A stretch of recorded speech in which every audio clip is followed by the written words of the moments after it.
বর্ষাকাল আসলেই না আমাদের আতঙ্ক হয়ে যেত কি এই জল পড়বে জল পড়বে, মানে পুরো ঘর ভিজে যেত, ওরকম করে শোয়া যেত না, সেই চারিদিকে সেই বালতি বালতি রেখে রেখে এরকম অবস্থা।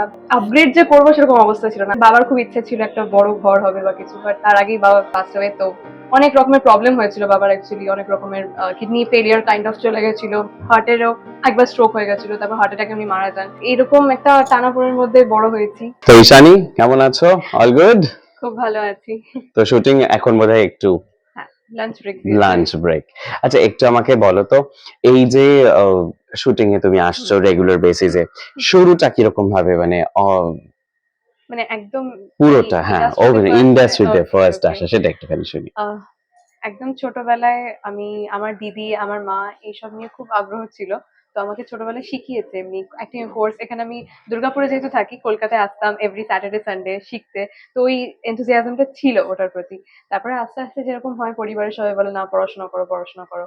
তো এই জিনিসটার প্রতি আর মানে টান থাকলেও এগিয়ে যাওয়া যায়নি।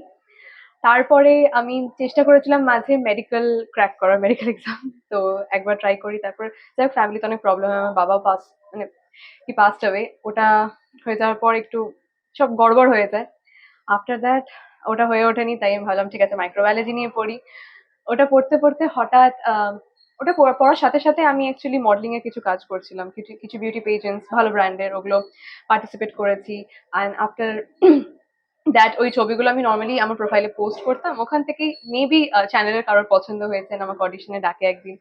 তো ওই প্রথম দিন যেদিন কল করে আমাকে বলে যে একটা অডিশন দিতে হবে তোমাকে লিড রোলের জন্য, আমি তো প্রথমে বিশ্বাসই করতে পারি না। কিন্তু নিজেকে মানাই, বাড়ির সবাইকে বলি, সবাই বলে যে ঠিক আছে একবার ট্রাই কর না। কিন্তু তার সাথে মনে হয় জাস্ট কলেজে ঢুকেছি তো, সবে 1 বছর হয়েছে, আহ, পারবো কিনা ওই করতে করতে। তারপর অডিশন দিই, অডিশনের পর লুকসেট হয়, সবকিছু হয়, আস্তে আস্তে এগোয়।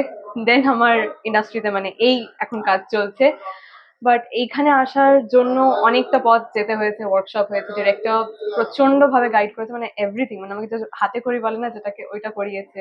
চ্যানেলের সবাই আমাকে প্রচন্ড সাপোর্ট করেছে, মাঝে একটু প্রবলেম হয়েছিল, আফটার দ্যাট আমাকে খুব সাপোর্ট করেছে। এই ভাষাটা যেহেতু অন্য, সেটার জন্য আলাদা করে ডিকশন টিচার আছে, তিনি আমাকে প্রচন্ড সাপোর্ট করছেন, মানে শিখিয়েছেন সবকিছু। এইভাবে এগোচ্ছি আর সবার ফিডব্যাক নিচ্ছি অ্যান্ড ইমপ্রুভ করার চেষ্টা করছি। ঈশানীর ছোটবেলা ঠিক কিরকম ছিল? কলকাতার মেয়ে নয় তো, না, অফকোর্স একটু ডিফারেন্ট নিশ্চয়ই, হ্যাঁ, শহুরে আদব কায়দা থেকে না অনেকটাই দূরে শহুরে নিশ্চয়ই। বলতে না, আমি দুর্গাপুর ইজ ওয়েল ডেভেলপড। তো মানে আমি বলছি যে কলকাতা যে টেলিভিশন আচ্ছা, হ্যাঁ, ইন্ডাস্ট্রির সঙ্গে যেরকম, না না না সেটা তো নেই, সেটার একেবারেই সঙ্গে তো ছিল তুমি না। একেবারেই ইউজ টু নাও। না সো বড় হাউ ওয়াজ ইট হয়েছি, লাইক ছোটবেলায়? হ্যাঁ বড় হয়েছি একটুখানি কষ্টের মধ্যে দিয়ে বড় হয়েছি অ্যাকচুয়ালি। আমার বাবা অ্যাকচুয়ালি কিছু মাস কাজ করতেন, কিছু মাস কাজ করতেন না, কাইন্ড অফ আনএমপ্লয়েড ছিলেন। আমার মা ব্রেড আর্নার ছিল অফ দ্য ফ্যামিলি। বাবা আমার কি মা করতেন? অনেক সময় মানে কিছু মাসের কাজ হয় না যেগুলো, যে কন্ট্রাক্টরের কাজ বলুন আচ্ছা কিছু, ওরকম কিছু কাজ করতেন। আর তার আগে দোকান ছিল, বাট ওনার চোখ খারাপ হয়ে যায়, অনেক কিছু খারাপ হয়ে যায়, তাই ওনার দোকানটা বন্ধ করতে হয়, ইলেকট্রিকের দোকান। আচ্ছা তারপরে টুকটাক কাজ করতেন কখনো। মা টেলার ছিল, মানে এখন আছে টেলার। মা টেলার, তো মাই অন করতো। তো আমরা থাকতাম এরকম বাড়িতে নয়, একটা ছোট স্টল ছিল, মানে দোকানটার পেছনে একটা রুম ছিল, ওটাতেই থাকতাম আমরা সবাই। এমনি জয়েন্ট ফ্যামিলি আশেপাশেই থাকে, বাট আমরা পার্টিকুলারলি আমি মা বাবা ওই রুমটা ওখানেই থাকতাম। আচ্ছা। তো এইভাবে বড় হয়েছি। এরকমও দিন গেছে, মানে আমাদের অ্যাসবেস্টস ছিল, তো এরকম ভাঙা ছিল। প্রায় কি হতো আমাদের, বর্ষাকাল আসলেই না আমাদের আতঙ্ক হয়ে যেত কি এই জল পড়বে জল পড়বে, মানে পুরো ঘর ভিজে যেত, ওরকম করে শোয়া যেত না, সেই চারিদিকে সেই বালতি বালতি রেখে রেখে এরকম অবস্থা। তো আপগ্রেড যে করবো সেরকম অবস্থা ছিল না, আস্তে ধীরে চেষ্টা করেছি, হয়তো একটা রুম সেটা থেকে আরেকটা রুম করার বা এরকম করার।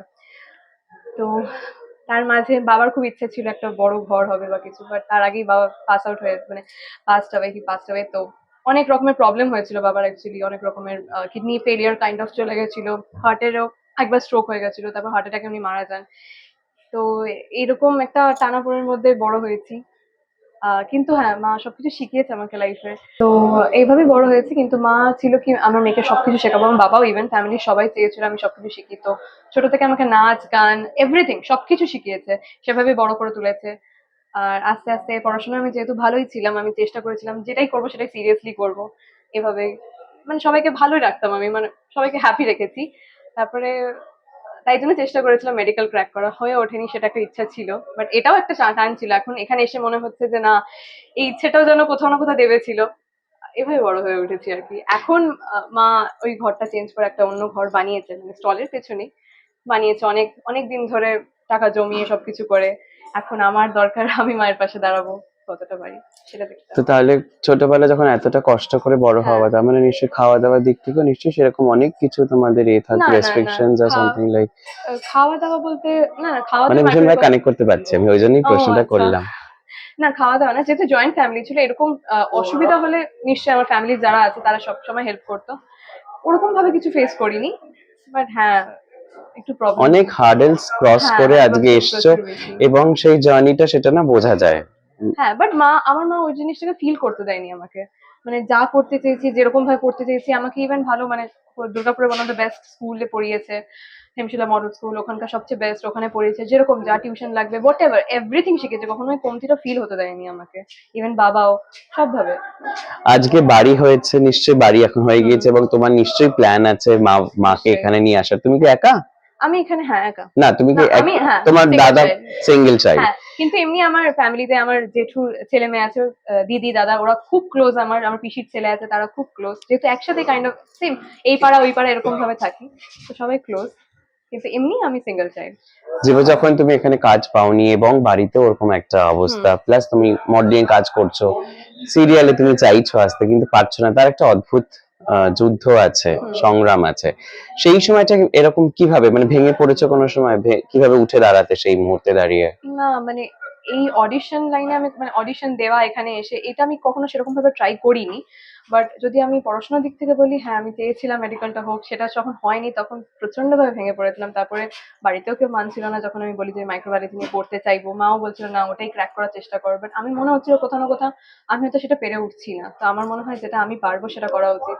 তারপর এখানে এসে যাওয়ার পর হঠাৎ করে এই জিনিসটা এসে যায়, তখন মনে হয় না ওইটা থাক এখন এটা করে নি, ওটা কমপ্লিট করবো, বাট এটার প্রতি ন্যাকটা বেশি এসে যায়, ঠিক আছে। তো মেডিকেল এন্ট্রান্স ক্র্যাক করার কোনো ইচ্ছে মানে আগামী দিনে তার পরিকল্পনা রয়েছে, অনেক বছর পড়াশোনা ওয়েস্ট চলছে? করেছি, আমার মনে হয় আমি আর কোনো আমার জীবনের আর কটা বছর আর ওয়েস্ট করতে চাই না, অলরেডি আমি ড্রপ দিয়েছিলাম 12 এর পর, তো আমার মনে হয়নি সেরকম কিছু মানে লাভ হয়েছে, কখনো এরকমই হয়েছে যে যে কি বলে কাট অফ মার্কসটা ওটার কাছাকাছি সবসময় গেছে কিন্তু হয়েও হয়নি, তো কখনো মনে হচ্ছিল যে জিনিসগুলো যখন হয়েও হচ্ছে না আমার মনে হয় সিম্পলি ওয়েস্টিং মাই ইয়ার্স, এরকম চেষ্টা করেছি পুরোপুরি আমি আমার ফুল চেষ্টা করেছি বাট হয়নি যখন, তখন ভেবেছি না থাক, বাট এইটা যখন যেমনি দেখছি যে আমি আমার ফুল চেষ্টা করেও জিনিসটা হয়েও হয়েছে, তাই আমার মনে হচ্ছে হয়তো এটাই আমার লেখা ছিল ডেস্টিনি।